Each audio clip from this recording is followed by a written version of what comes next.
شمالی ہند میں اردو کی ابتدا کی تلاش کا مسئلہ اتنا آسان نہیں کہ چند سطحی ثبوت کی بنا پر کوئی آخری فیصلہ کر دیا جائے۔ یہ زمانہ وہ ہے کہ ہندوستان میں سنسکرت کے علاوہ مقامی بولیاں ایک خاص درجہ رکھتی تھیں۔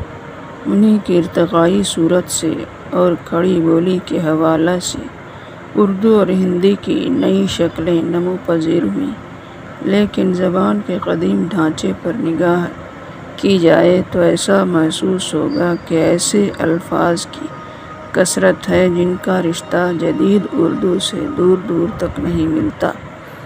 جہاں اردو زبان کی تاسیس سے گفتگو کی گئی ہے، وہاں مختلف نظریات کا جائزہ بھی لیا گیا ہے، لیکن قدیم زبان کھڑی بولی تک آتے آتے ایک واضح رخ ضرور اختیار کر لیتی ہے، جسے ہم اپنی سہولت کے لیے ہندوستانی کہہ سکتے ہیں۔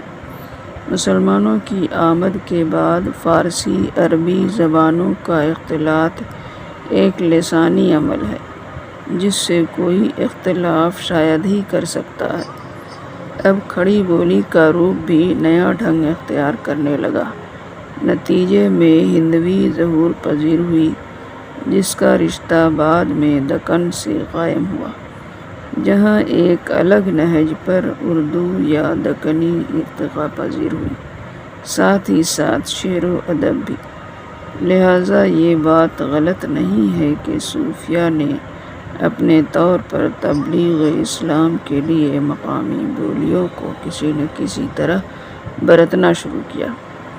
ظاہر ہے ان کی اپنی زبان بھی تھی، جس میں عربی الفاظ کی کثرت رہی ہوگی، پھر فارسی کی نئی صورت بھی ابھری، نتیجے میں ایک مخلوط بولی جسے قدیم اردو بھی کہہ سکتے ہیں ابھر گئی۔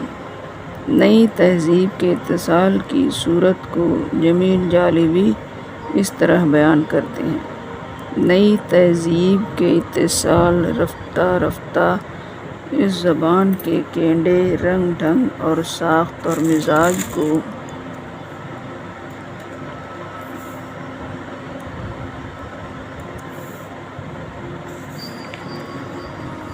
بدل کر رکھ دیا اور زبان میں آگے بڑھنے کی نئی صلاحیت پیدا کر دی۔ بہت سے الفاظ کی شکلیں بدل